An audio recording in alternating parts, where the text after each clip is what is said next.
Blog Talk Radio.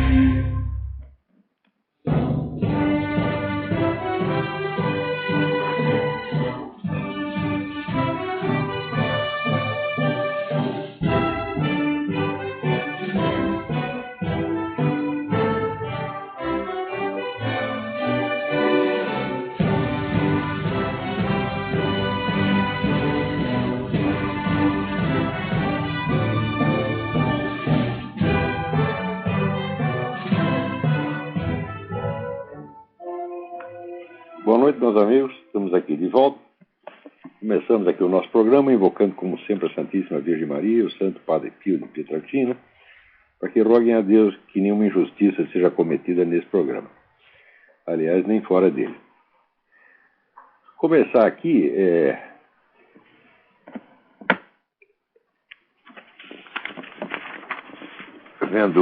tem uma mensagem aqui. Começar respondendo aqui um idiota chamado João Lucas Gontijo Fraga.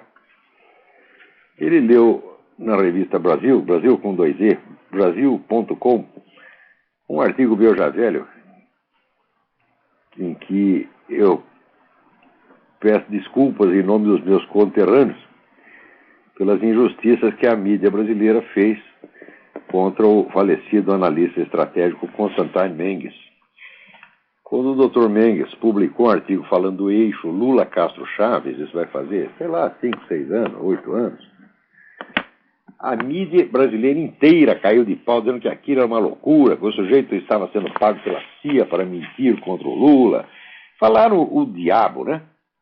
O Márcio Moreira Alves, aquela besta quadrada, né, se aproveitou do fato. O artigo foi publicado primeiro no Weekly Standard, daí o jornal Washington Times, né, reproduziu. Como o Washington Times é do Reverendo Moon, o Márcio Moreira Alves disse que o Constantine Mendes estava sendo pago pelo Reverendo Moon para criar pressão sobre o governo brasileiro, porque havia um negócio de um terreno do Reverendo Moon que estava sendo contestado pelo governo brasileiro. Assim, mas uma fofocagem de cortiço, assim, filha da puta, como só mesmo aquela cabeça do Márcio Moreira Alves, repleta de merda, poderia ter inventado, né? Eu sei, a mídia fez uma coisa tão feia com o Dr. Mendes, que é um homem seríssimo, e que estava dizendo a verdade, como mais tarde se comprovou amplamente.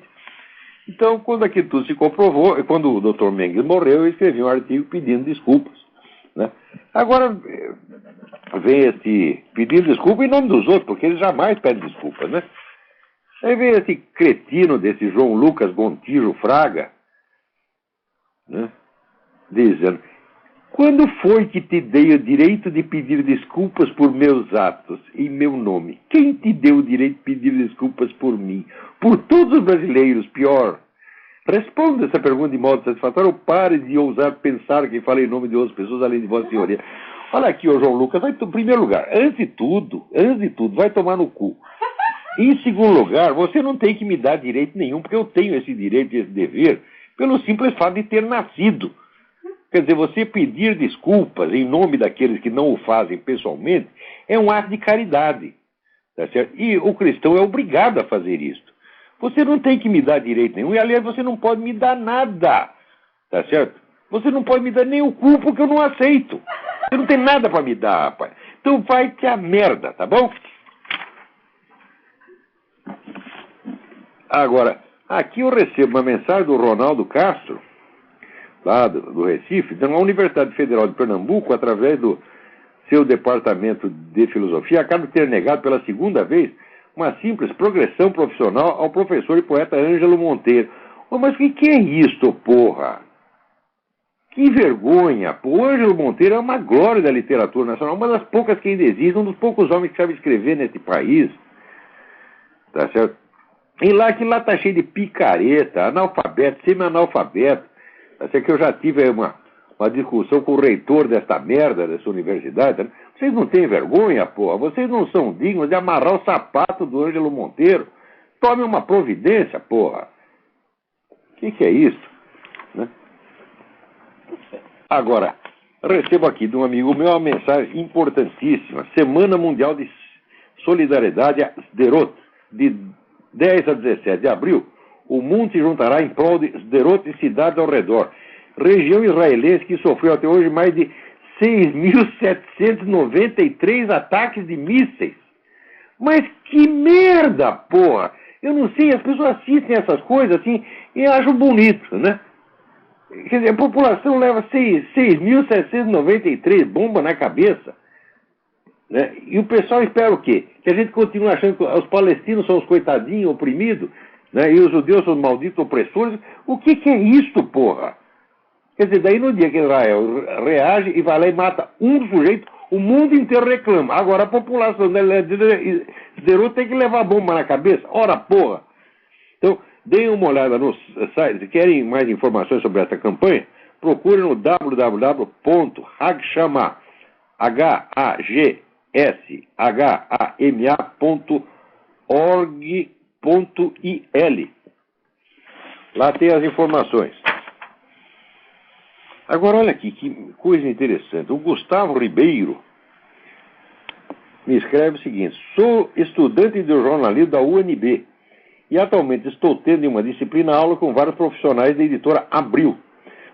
A última foi com o editor político da Veja, aqui em Brasília. Espera aí que eu tinha o nome do cara, o nome do cidadão aqui. Ah, tá aqui. Aí deve ser o tal de Alexandre Outramari. E ele disse que, aspas, não existem tabus na pauta da revista. Ponto. Quando ele comentou isso, levantei o braço para perguntar, então, por que a revista havia demorado 18 anos para denunciar a existência do Foro de São Paulo, só o fazendo este ano? Sabe o que ele respondeu? Que o foro não tem importância política e que também a direita brasileira participa de foros. E ele disse ainda que as Farc só participam do Foro de São Paulo como ouvintes. O que o senhor tem a dizer a respeito? Eu tenho a dizer o seguinte: Alexandre Outramar, tu é um mentiroso, vagabundo, vigarista, isso que você é. Isso que você faz não é jornalismo, isso é vigarismo, você sabe que está mentindo. Em primeiro lugar, item 1. Como é que pode não ter importância qualquer reunião, mesmo social, que reúna 10 ou 15 chefes de governo? Porra! Se dissesse, não, eles se reuniram para jogar futebol de botão. Tem que noticiar, porra! Em segundo lugar, não são só os chefes de Estado. São uma centena de organizações políticas que se reúnem ao longo de 18 anos para fazer uma coisa que não tem importância política. Como é que... Olha, a própria frase já é absurda em si. Uma reunião dessas dimensões, ela já é importante pelo simples fato de acontecer, mesmo independentemente do que se discutiu lá. É a maior organização política que já existiu ao longo de toda a história da América Latina. Como é que isso pode não ter importância política? Se qualquer congresso de partido tem importância, meu Deus do céu. Quer dizer, essa é uma coisa tão contrária à lógica, às regras mais elementares do jornalismo, que não tem nem que ser discutido. Tem que ir lá e dar um pé na bunda, tem que dar um pontapé no cu desse desgraçado. E dizer, vai ser frentista de posto de gasolina, vai varrer rua, porque jornalista você não é. Agora, não estou dizendo que ele seja burro, estou dizendo que é mentiroso. Ele sabe que é mentira isso. Outra coisa, como é que ele sabe que não tinha importância? Você mandou algum repórter lá para averiguar? Como é que jornalista, né, palpita sobre coisas que ele não fez a cobertura, meu Deus do céu? Ora, a interpretação, a avaliação de importância é posterior à cobertura do fato. Agora, o cara tem opinião sem a cobertura e diz que é jornalista e quer ensinar isso para vocês. Isso aí é estelionato. Isso aí é exploração da boa-fé popular. Isso é crime. Um jornalista não tem o direito de dizer uma coisa dessa. Ou ele é um ignorante completo, ou é um desinformante profissional. Acredito mais nessa última hipótese, embora não possa assegurar que ela seja verdadeira. Esse cara está lá para desinformar a Veja, para manter os seus empregadores enganados, tá certo? Ele está trabalhando para o Foro de São Paulo. Se está ganhando dinheiro com isso ou não, eu não sei. Mas ele não está trabalhando para os leitores nem para a Veja. Está trabalhando para o Foro de São Paulo. Você é um ocultador profissional, você é um mentiroso. Eu não sei se foi esse Alexandre Outramar ou se foi outro. É o editor político da Veja em Brasília, que deu a aula lá na UNB. E depois a direita brasileira também participa de foros. Primeiro, qual direita? Segundo, que foros? Se você está chamando de direita o PSDB, é verdade, participa de foros. Em 1993, o PSDB participou de uma reunião com a turma do Foro de São Paulo, no diálogo interamericano aqui. O que tramaram lá? Você não sabe, você não manda cobrir. Ademais, veja você, o presidente da República, o presidente, o senhor Lula, tá certo? Ele fez um discurso em 2 de julho de 2005, contando que foi graças ao Foro de São Paulo que eles articularam o tal de grupo de amigos da Venezuela e conseguiram articular o resultado do plebiscito, não desse outro plebiscito, do outro. Como é que isso não tem importância política? Ô, seu vagabundo! Seu charlatão! Como é que se aceita como jornalista isso aí? Se jornalista é isso, então eu não sou jornalista, porra. Jornalismo é isso, então eu não sou jornalista, eu não quero participar dessa putaria.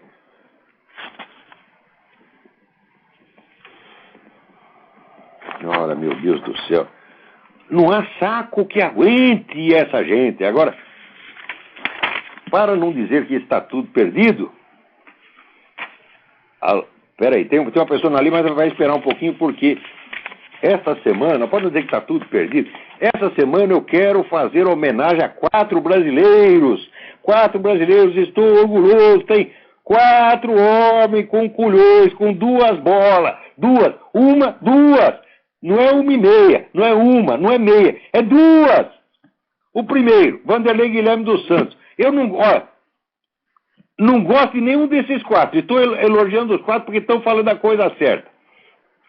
Vanderlei Guilherme dos Santos publicou no jornal Valor um artigo reclamando contra essa campanha pró-Obama, essa unanimidade obâmica que tem na mídia brasileira, que estão enganando o Brasil, que eles estão dando a impressão para o Brasil de que aqui nos Estados Unidos todo mundo adora o Obama.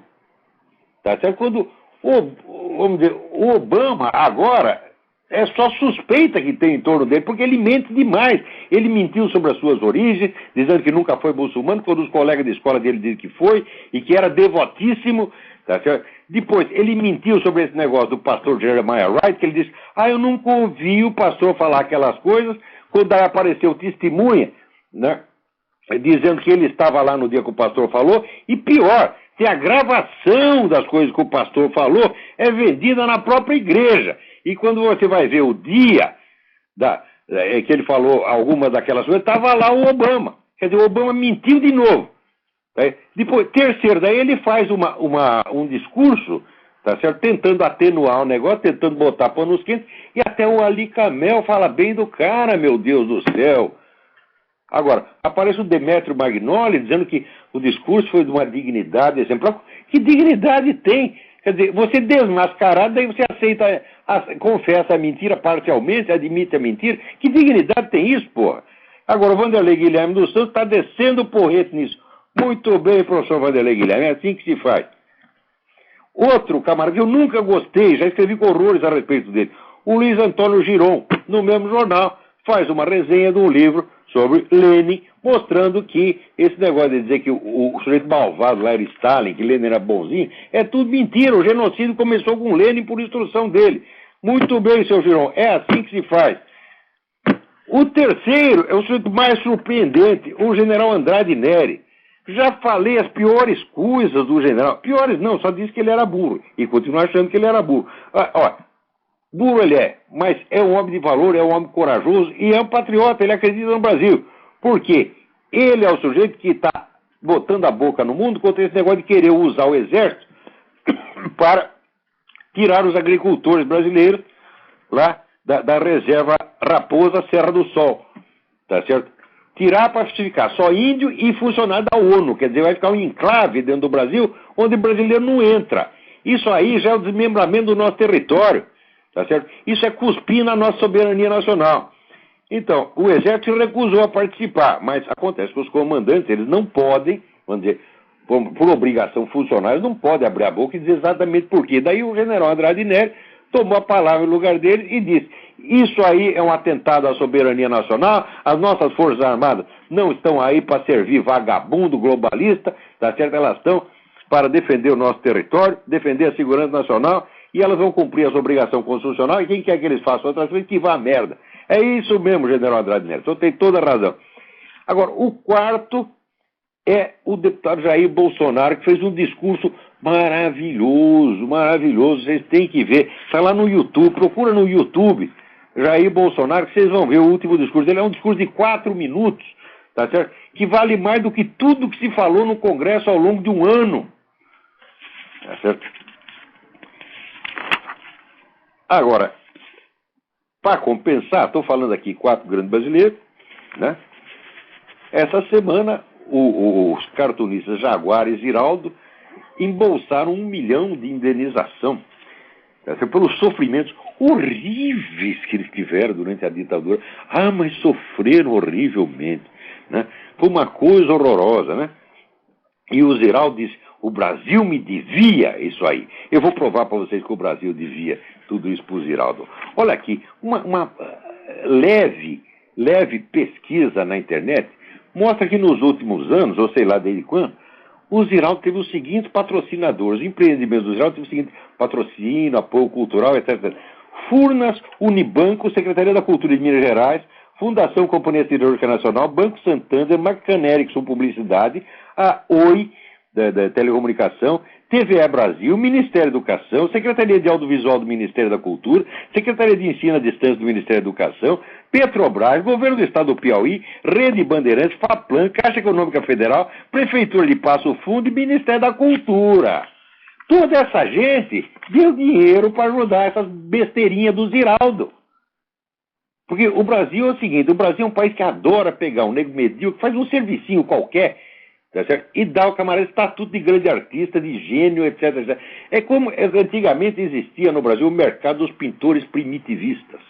Os chamados pintores primitivistas, os quadros dele valiam uma nota no Brasil. Você atravessava a fronteira, aqueles quadros não valiam nada. O resto do mundo ignorava e desprezava solenemente os tais dos primitivistas. Então, aquele mercado era uma espécie de ilusão que só existia dentro do Brasil. Agora, a genialidade de Ziraldo, Jaguar, etc., é desse tipo. Eles não são gênio coisa nenhuma, não são grandes artistas, nada, são apenas um desenhistazinho de merda. A obra inteira do Ziraldo é só estereótipo patrioteiro, do mais vagabundo, tá certo? E baseado num princípio moral idiota, que é o mais alto valor que existe é ser um cara legal. Quer dizer, é uma moral de retardado mental. Você está entendendo? Agora, o que o Ziraldo sofreu? O Ziraldo, você teve no pau de arara, tu levou porrada, nunca te aconteceu nada, rapaz. O que aconteceu é que você, naquela época, você não ganhou todo o dinheiro que você queria. Tá certo? Agora, como depois você só ganhou desses 20 e poucos patrocinadores aqui, não está satisfeito e acha que o povo brasileiro tem que trabalhar para encher seu cu de dinheiro. Por quê? Porque você, como empresário, você é um incapaz. Você é um incapaz. Os seus empreendimentos são incapazes de se sustentar. Você inventou aquela merda, aquela revista Bundas, que era a única revista no mundo que tinha como título o nome do órgão pensante dos seus redatores e, sobretudo, do órgão pensante do seu diretor, que é o Ziraldo. Tá certo? A Bundas era uma revista assim, copiada do Pasquim com 20 anos de atraso. Uma revista xoxa, idiota, forçada, tá certo? Aquele humor caquético. Aquilo lá não podia vender, não podia ter sucesso. Daí foi lá correndo pedir dinheiro para o Itamar Franco. Eu não sei se o Itamar deu ou não. Eu acho que deu. O governo de Minas Gerais deve ter dinheiro para sustentar artificialmente a Bundas, né? Manter a bunda de pé, tá certo? Durante mais algum tempo. Mas mesmo assim fracassou. Depois inventou um negócio chamado palavra, depois inventou mais não sei o quê. Ou seja, você como empresário, você é um fracasso. Você vive de patrocínio. Todo mundo tem que ser seu patrocinador. O país tem que patrocinar você. Eu lembro quando saiu aquela matéria do Moacir Werneck de Castro, tá certo? Me acusando do diabo, saiu na Veja, eu meti um processo nesse desgraçado, tá certo? E na hora do processo, em vez do Moacir Werneck de Castro estar caquético, apareceu lá o Ziraldo, que também estava caquético. Tá certo? Sabe o que eu fiz? Eu fiquei com dó do cara, porra. Eu olhei aquela decadência humana, tá certo? aquela fraqueza, aquela incapacidade e consentir em retirar o processo. Fiquei com dó desse desgraçado, tá certo? Não devia ter ficado, não devia ter ido até o fim, tá certo? É uma vergonha, tá? Agora tá aí, quer mais dinheiro, mais dinheiro, mais dinheiro, mais dinheiro. Tem alguém na linha aí, vamos lá, quem é? Alô, quem é? Nossa, não estou ouvindo nada, tá muito ruim essa ligação. Desliga e liga de novo. Desliga e liga de novo. O amigo meu aqui também me manda, né, uma reportagem que saiu na opiniãoenoticia.com.br, né, para mostrar como é que funciona esse aparato, essa máquina de boicote do Partido Comunista e organizações similares. E lembra lá a história do Wilson Simonal. Lá para tanto o Wilson Simonal fez alguma coisa em favor da chamada ditadura militar, tá certo? Enquanto esses caras, eles preferiam servir a ditadura cubana que matou 100 mil pessoas, tá certo? Então eles adoravam a ditadura cubana e tinham horror da nossa, porque a nossa não deixava eles matar tanta gente quanto eles queriam, tá certo? Então o Wilson Simonal falou alguma coisa, ou delatou algum criminoso lá para o governo, sumiram com o Wilson Simonal, acabaram com a carreira dele. Essa é uma história que tem que se lembrar de você ver como é que funciona isso. Mas não foi só Simonal, não. Esse é um caso entre milhares, né? Você vê, o Antônio Olinto, grande escritor brasileiro, que tem seus livros traduzidos em 30 países, tá, autor do clássico A Casa da Água, o nome do Antônio Olinto ficou proibido em toda a mídia brasileira durante 20 anos. E daí eles reclamam que tinha censura. Digo, vocês faziam censura, porra! Quer dizer, ainda dentro do regime militar, esses desgraçados dominavam a mídia, a tal ponto que quem eles não gostavam não podia sair na mídia.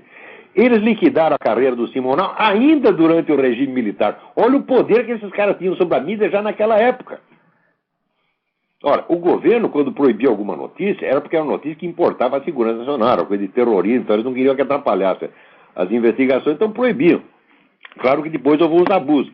Começaram a cortar algumas notícias lá por interesse político. Isso estava errado mesmo, né? E eu fui um dos primeiros a protestar na época. Mas, em geral, eram notícias que eles achavam que, se fosse divulgado, ia atrapalhar as investigações sobre o terrorismo. Agora, esse pessoal não. Eles suprimem notícias, sempre suprimiram. No tempo da ditadura militar, eles exerciam a censura lá dentro. Quem eles não queriam que saísse, não saía. E mais, quem eles não queriam na profissão, também era expelido. Eu fui testemunha disso, eu vi isso acontecer. Então dê uma olhada lá na opiniãoenoticia.com.br, a história do Simonal, que é muito interessante. Agora aqui, né, o Lula assinou um decreto que as escolas agora terão aulas de história afro e indígena. Já não tem? Né, porque, olha, eu sim, desde que eu me conheço por gente, tudo que eu leio de cultura brasileira só fala de africano e índio. Né? Você lê lá qual é a ópera mais famosa do Brasil? Né? Chama-se o quê? O Portuga? O Lisboeta? Não, chama-se o Guarani. Qual é a segunda ópera mais famosa? Chama-se o Escravo. Tá certo? Os livros que o pessoal escreveu no século XIX, tá certo? Metade era sobre escravo, metade era sobre índio. Zé de Alencar só escrevia sobre isso, né? Gonçalves Dias, Castro Alves, quer dizer, nós já estamos superlotados de cultura afro-indígena. Eu queria que contasse alguma coisinha, me dissesse o seguinte, será que o português fez alguma coisa pelo Brasil? Porque, pela versão que já é enfiada na minha cabeça, desde que eu era criança, parece que foi só africano e índio que fez, o português não fez nada. O português só atrapalhou. Não é isso? Então, olha, tem que ter história portuguesa também, seu Lula. E história afro-indígena já tem demais. Além disso, olha, eu fico louco da vida com essa história de mostrar os africanos como se fossem vítimas. E os europeus como se fossem sempre os malvados escravizadores. Porque 8 séculos antes do primeiro português desembarcar na África, os muçulmanos invadiram a Europa, porra. E ali fizeram milhões de escravos brancos. Eram portugueses, eram espanhóis, eram franceses, eram ingleses. Tá certo? Na Inglaterra, eles colheram escravos até o século XVIII. Passava ali por aquelas praias, você estava lá tomando banho de mar, o pescador pescando, então de repente o nego sumia, ia aparecer lá na Meca, né? E desaparecia para sempre. E, olha, foram milhões e milhões e milhões de pessoas. E desses muçulmanos que estavam lá, pelo menos 20% era africano, era negro africano. Esses são os malditos escravizadores. Fizeram isso numa época em que na Europa não havia mais a escravidão.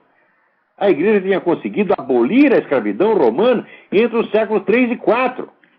Quer dizer, fazia 4 ou 5 séculos que não tinha mais escravidão na Europa. Vai lá, esses malditos, né, escravizadores, malditos traficantes de escravos, entre os quais 20 ou 30% negro africano, pega, reintroduz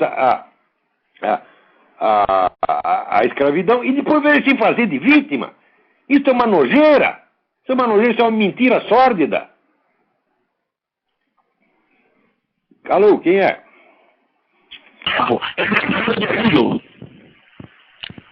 Eu não estou te entendendo. A sua voz está ruim. Não... Alô? Acho que essa ligação foi para as cucuia. Tem outra aí, vamos lá. Definição sobre o fascismo. Quem é que está falando? Marcelo. Marcelo, tudo bem? Tudo bem. Faça a pergunta. Eu gostaria que o senhor desse uma definição sobre o fascismo, que é sempre a primeira coisa que acusam a gente quando a gente começa a argumentar contra a esquerda. Eu quero fazer isso porque é o seguinte, tudo o que fazem, tá certo? É para esconder crime. Porque o fascismo e o nazismo só se tornaram importantes no mundo graças a Stalin. Se Stalin não tivesse ajudado a Alemanha a se rearmar, não teria havido Segunda Guerra Mundial. Jamais o nazismo teria sido uma coisa importante. Agora, depois, né, que o Hitler deu para trás e atacou a União Soviética, daí o nazifascismo ficou malvado. E até hoje, que eles não gostam, eles chamam de nazista. Por quê? Porque é parente deles. O que é a definição de fascismo e nazismo? É socialismo nacional. É um socialismo que não é de base internacionalista, mas de base nacionalista. Que diferença faz? É merda internacional ou merda nacional, meu filho? Agora, como houve essa briga interna dentro do movimento revolucionário entre duas ideologias socialistas, a que perdeu fica sendo a imagem do demônio. E a que ganhou fica tudo santinho. Tá certo? Isso é a mesma coisa que Trotsky. Se você vai ver o que os caras na União Soviética escreviam sobre... Eles falam mais mal de Trotsky, tá certo, do que do diabo, mais mal de Trotsky do que de Hitler. Tá, né? Então, é assim, quando esse pessoal briga entre si, eles ficam se odiando mais uns aos outros do que o inimigo. Então, o que eles fazem? Pega aquela parte que foi derrotada e dá a todos os adversários o nome daquilo. Chama ou de trotskista, ou de fascista, de nazista. É sempre assim. Essa gente não presta, porra. Olha, comunista decente, socialista decente é um quadrado redondo. Não existe. Não existe, não pode existir, jamais existirá. Obrigado. Obrigado eu. Olha, se quem tem dúvidas a respeito, leia o livro de Ernest Toppitsch, T-O-P-I-T-S-C-H, chamado Stalin's War. Isso é um clássico da historiografia. Leiam esse livro. Quem é que está na linha aí? Alô? Quem é? Olavo? Eu. Olavo, aqui quem fala é Gustavo, estou falando do Canadá. Como vai? Gustavo, tudo bem? Tudo bem, graças a Deus. Olavo, eu queria saber a sua opinião a respeito desse grupo de judeus que são contra o Estado de Israel e que parece que é um movimento que tem crescido, principalmente... Isso é um bando de filha da puta! Você está entendendo? Isso é que é. Por quê? É o seguinte, não é questão de você ser a favor ou contra, não é questão de posição política. O Estado de Israel é questão de sobrevivência, porra. Por que os caras fundaram o Estado de Israel? Fundaram porque estavam matando eles da Europa, porra. Eles falaram que eles é um pedacinho de terra onde a gente possa morar e respirar e estar em paz. Só que lá não está em paz, não. Você vai lá, foge dos nazistas, foge dos comunistas, vai lá, cria um país Israel e de repente cai 6.723 bombas na sua cabeça. Mas eles dizem, Olavo, que os judeus na Alemanha, que só tinha 1% dos judeus que aprovavam a criação do Estado de Israel e etc, e que Mas seria... isso aí não é uma questão de aprovar ou não, é uma questão de sobrevivência. Tem os caras que dizem, não, o Estado de Israel está... Como é que se diz? Tem até os caras que são religiosos, dizem, não, o Estado de Israel está tomando a iniciativa que tinha que ser de Deus, isso tem que ser no fim dos tempos, etc. Falei, tudo isso são teorias, meu filho, não é uma questão bíblica, não é uma questão ideológica, a questão é a seguinte, esse povo precisa de um espaço para ele para sobreviver. Porra, será que é tão difícil de entender? É verdade. Se eu fosse presidente do Brasil, dava um pedaço do Mato Grosso para eles, acabar, falar, eu não quero vocês aí em Israel, vem aqui para o Mato Grosso. Teria feito isso. Aqui em Montreal eles estão fazendo passeata nas ruas e etc. Parece que é um movimento que cresce, né? Olha, eu acho o seguinte, na minha modesta opinião, todo judeu esquerdista e judeu anti-israelense tem merda na cabeça. Tem merda na cabeça, porra, porque é muito bonito você ser esquerdista, você posar de intelectual esquerdista, etc, etc. Só que daí junta lá um bando de palestinos, militante radical islâmico, pega vocês na rua para bater, ele não vai querer saber se você é contra ou a favor do Estado de Israel. Se você é judeu, você vai apanhar do mesmo jeito. Eu garanto pra você que metade desses judeus que apanham na rua lá em Paris são tudo esquerdistas. O que eu posso pensar desses caras? Na mais branda das hipóteses, eu penso que tem merda na cabeça, pô. Olá, só mais uma pergunta. Eu encomendei aqui um livro de um rabi chamado Marvin Antelman. Isso. Qual é a sua apreciação do livro? O Rabino não é um grande escritor, né? O livro é um pouco meio confuso, às vezes ele repete o que já falou e tal, mas tem informações importantíssimas. A mais importante é que ele mostra que tudo aquilo que foi feito para acabar com a religião católica no século XX, os caras já tinham feito em escala menor para acabar com o judaísmo no XIX. Eles usaram o judeu como cobaia. Fizeram em escala pequena, inventaram um monte de movimentos modernistas, liberais, que foram dissolvendo, né, a religião judaica e pondo confusão na cabeça dos caras. Como deu certo com o judeu, eles falaram, oba, agora vamos fazer a mesma coisa com os católicos. Os católicos idiotas também caem. Mas, olha, o Papa Pio X dizia o seguinte, dizia que o modernismo era a síntese de todas as heresias. Exatamente. E ele podia ter aprendido com a experiência do que aconteceu com os judeus. Porque eu vejo que se não tivesse tido tanta apostasia entre os judeus no século XIX, eles não estariam fracos no século XX, tá certo? Como ficaram. Eles estavam totalmente desguarnecidos na Alemanha, desguarnecidos e, sabe, bobo, dizendo, não vai acontecer nada para nós. É que nem esse negócio de Foro de São Paulo no Brasil. Aparece um idiota lá, o tal de cara esse idiota da Veja e diz, não, isso aí não tem importância política, isso não tem força nenhuma, isso não vai acontecer, tá certo? E os idiotas acreditaram. Acreditaram porque foram tudo para no campo de concentração. Eu tenho um amigo que o pai dele tinha dito o seguinte, ele era um judeu que vivia na Alemanha, ele disse, se esse da puta desse Hitler ganhar a eleição, eu vou embora. A família dele toda achou que ele era maluco. Morreram todos. Só sobrou ele.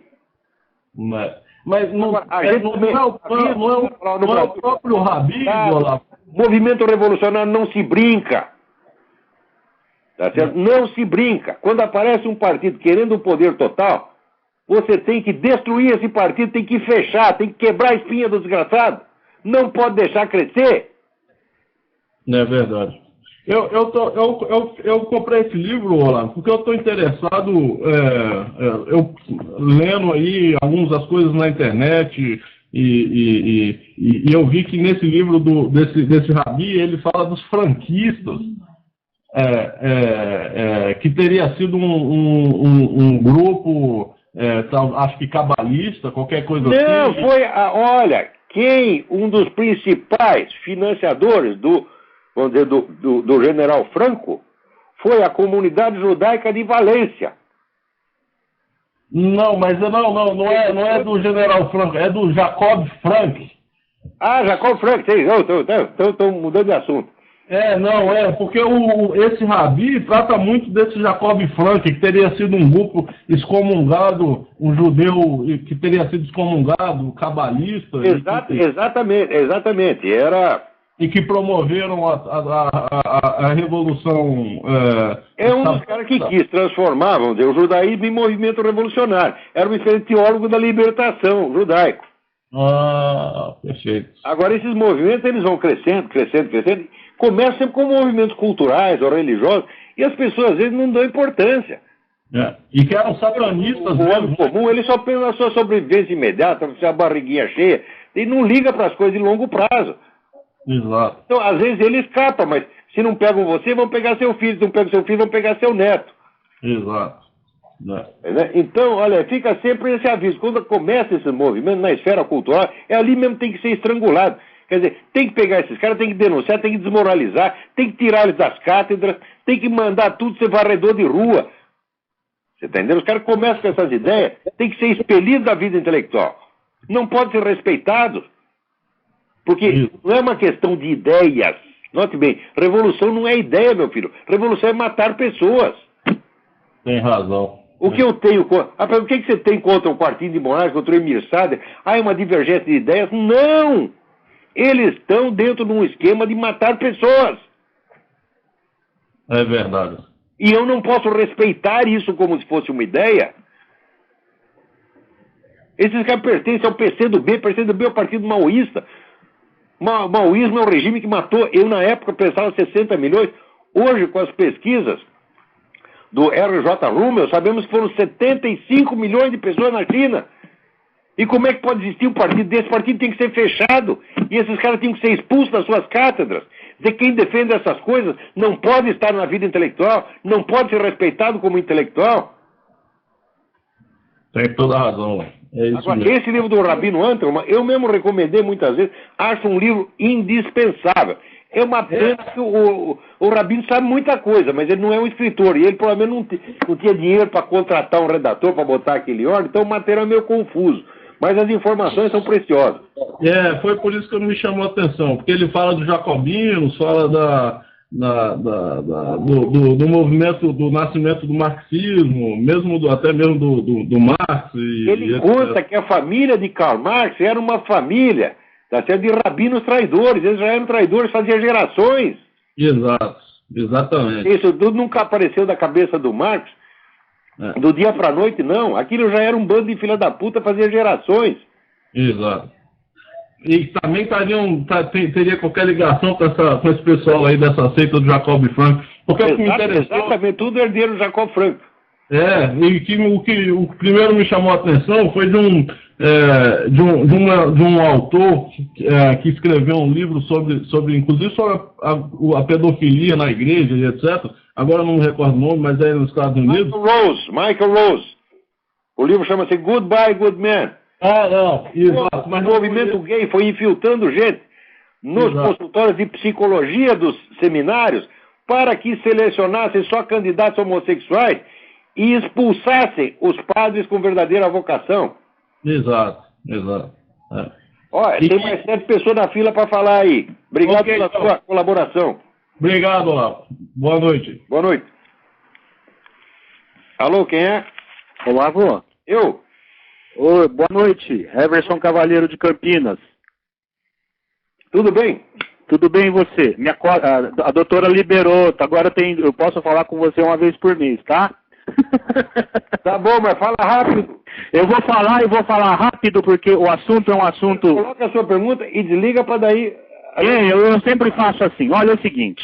Há 2 domingos atrás, naquela merda daquele programa da GNT, que eu não vou fazer propaganda, que tem lá um pseudo-judeuzinho chamado Caio Blinder.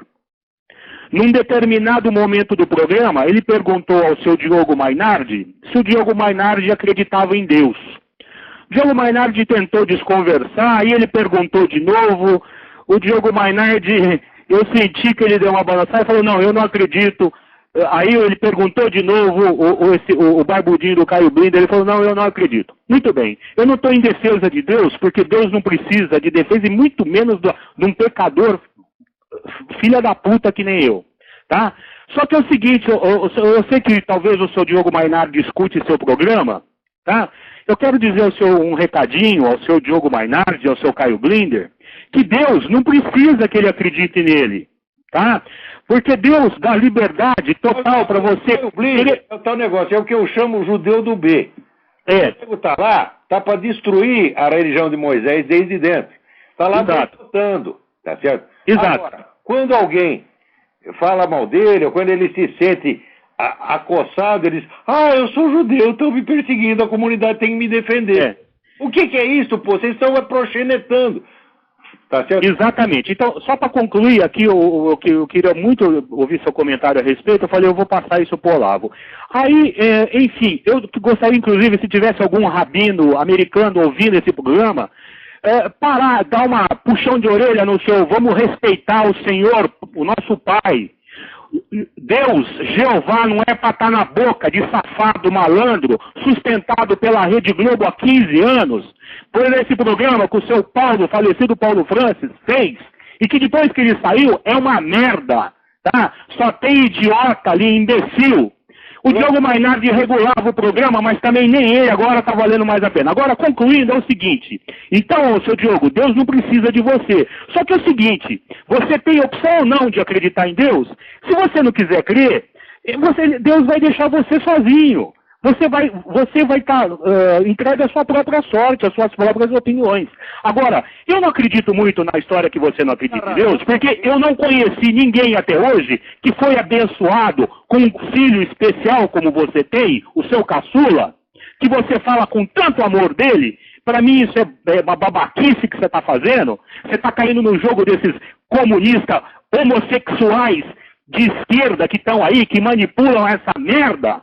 Tá? Esses pseudo-judeus que estão aí, tá? E faz esse joguete. Sabe por que ninguém gosta de você, Diogo Mainardi? Sabe por que as suas fontes secaram? Inclusive as informações que eu estava preparando para te mandar um dossiê com datas, provas, que eu ia mandar pro Olavo, mas eu falei, eu vou mandar pro Diogo por causa da Veja e tudo mais. Mas eu estou preparando esse dossiê e meu passaporte também, à medida que o meu passaporte estiver renovado agora, eu estou vazando e estou mandando, eu quero que você se foda, seu Diogo Mainardi, tá? As suas fontes secaram.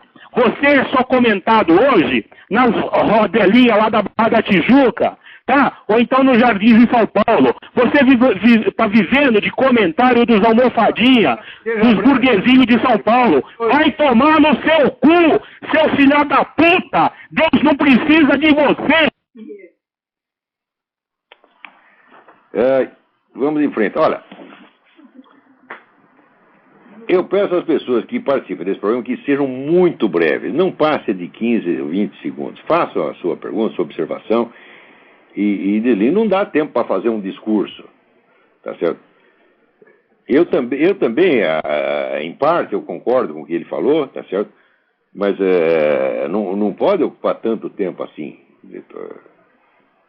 Não tá certo. Bom, vamos em frente aqui. Aqui vocês têm que acompanhar esses artigos do Visconde Christopher Monckton, né, que foi um assessor da Margaret Thatcher, e que agora nós vemos o seguinte, que o Al Gore já entrou em pânico, né, porque com a temperatura baixando rapidamente no mundo inteiro, como é que vai ficar esse negócio do aquecimento global? Né? Isso aí está um vexame. Outro vexame é esse negócio. Agora, se fizeram uma passeata em frente ao Supremo Tribunal Federal, dizer que ele está demorando muito para liberar as pesquisas com células-tronco embrionárias. Porque daí eles metem lá pais e mães de excepcionais, né?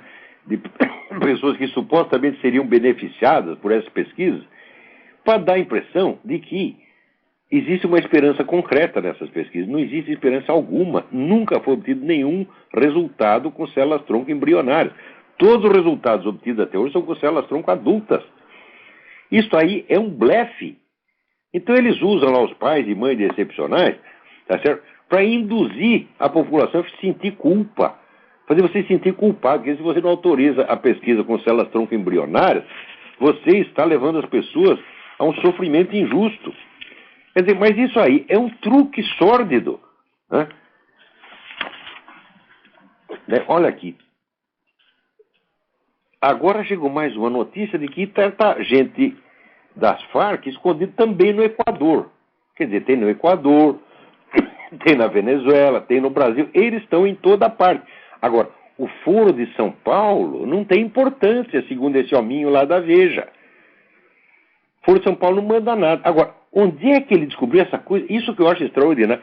Você fez cobertura, você mandou repórter lá, você foi lá, ô desgraçado? Não, não fez nada.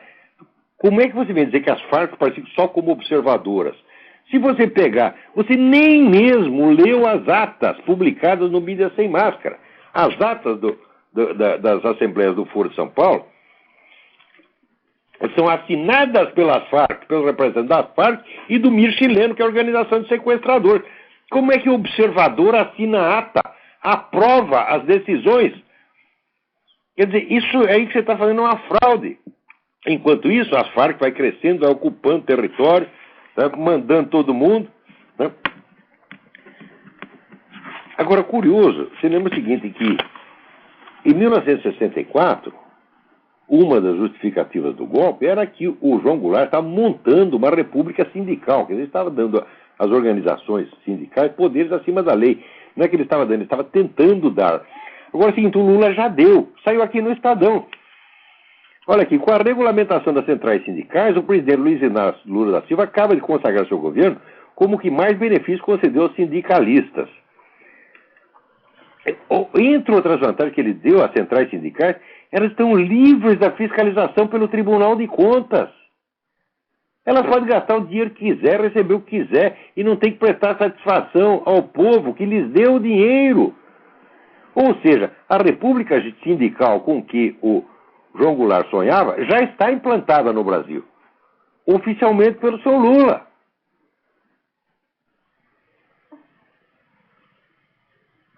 Outra coisa, segundo uma pesquisa coordenada pela Maria Celina de Araújo, da Fundação Getúlio Vargas, 45% dos cargos de alto comando no governo estão na mão de sindicalizados, enquanto a média nacional é de apenas 14%. Ou seja, essas centrais sindicais estão mandando no Brasil, pô. Isso já é a república sindical. Ou seja, então para que deram o golpe de 64? Se é para depois deixar o sujeito fazer muito pior. Aliás, hoje está muito pior, porque a guerrilha que tem hoje é mais forte do que tinha na época. Tá certo? O poder dessas organizações subversivas de massa é hoje infinitamente maior do que em 64, e está todo mundo assistindo isso e achando lindo. Agora aqui, peraí, tem mais alguém na fila aí, vamos lá. Alô? Alô, Olavo? Sim. Alô, Olavo? Quem é? Olavo, Eduardo de Campinas. Oi, Eduardo, tudo bem? Tudo bom? Olavo, bem rapidinho. O Quartinho de Moraes, pelo que eu ouço de você falar, não é um cara assim que preste. Mas por que ele é referenciado na academia? Qual é a tese dele enquanto filósofo? Ele passou a vida inteira estudando um único problema que lhe interessa pessoalmente, que é o problema da esquerda militar no Brasil. O sonho dele é colocar as Forças Armadas a serviço da Revolução Bolivariana. E para isso ele tem estudado, e estudou a história da esquerda militar, a qual história ele mesmo está prosseguindo em Atos. Tá certo? E é por isso mesmo que ele é importante. Ele é uma peça fundamental da esquerda no Brasil. Porque a política da esquerda com relação às Forças Armadas foi o seguinte: por um lado, através da mídia, você desce o cacete, gosta, inventa mentira contra eles, uma atrás das outras, desmoraliza, xinga, etc, etc. Por outro lado, você infiltra lá intelectuais na ESG, nas academias militares, para passar a mão na cabeça dos militares e prometer eles um futuro maravilhoso quando eles aderirem à esquerda. Isso é fundamental para a esquerda. O grande problema do Brasil, já dizia o coronel Agnaldo Leonel Augusto, que era, vamos dizer, a grande barreira. O Exército, as Forças Armadas são a grande barreira contra o comunismo. Elas foram e são.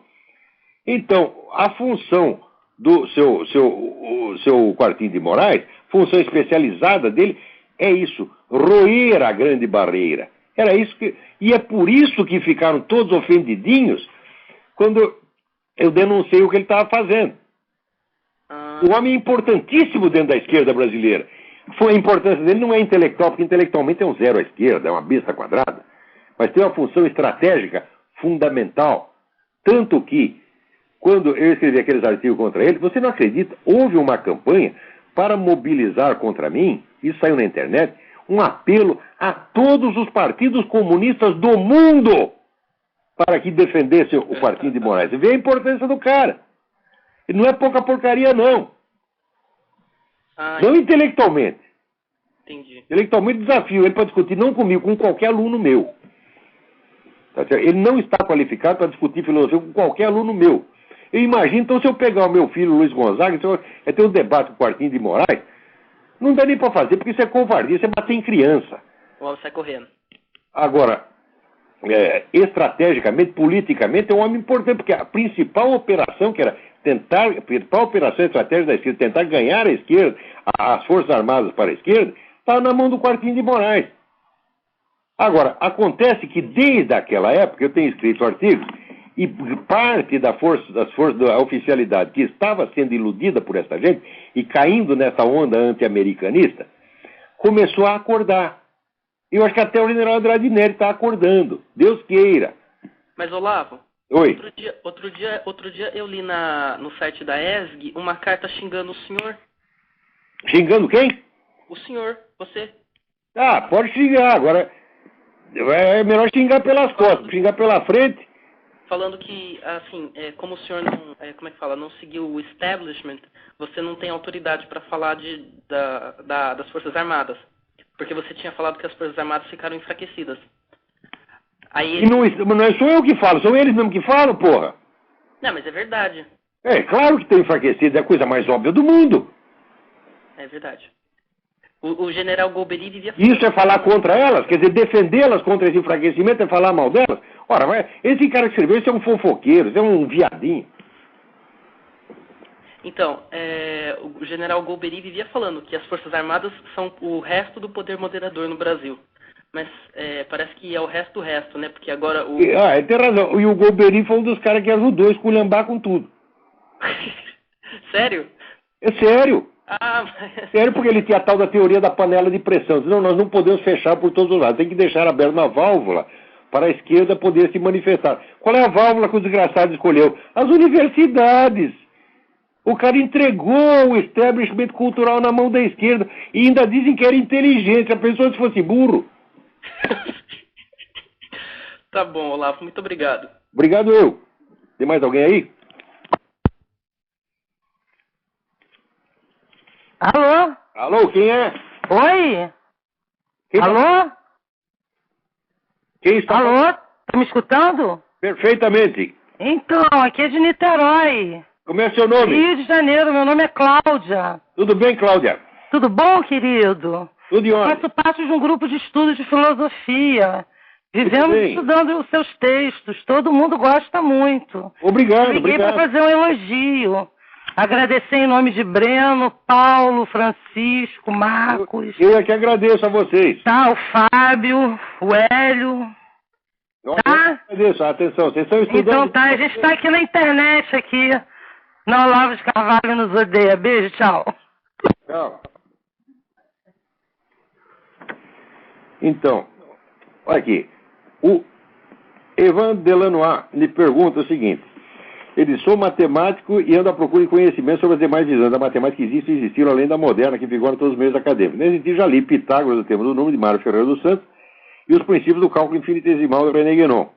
E também, é claro, sua própria explicação sobre o erro de Cantor e a diferença entre número e nome de número. O senhor teria obras semelhantes para me sugerir?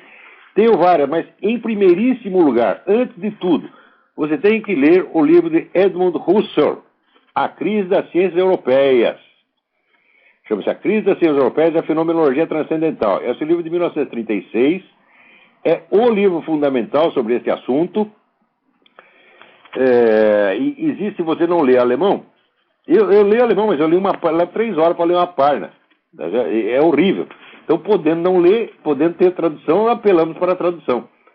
Existe uma tradução italiana muito boa, eu sei que existe uma tradução francesa também, e existe uma tradução inglesa. E não vai ser difícil arrumar. A Crise das Ciências Europeias. Não deixe de ler esse livro. Depois voltaremos ao assunto.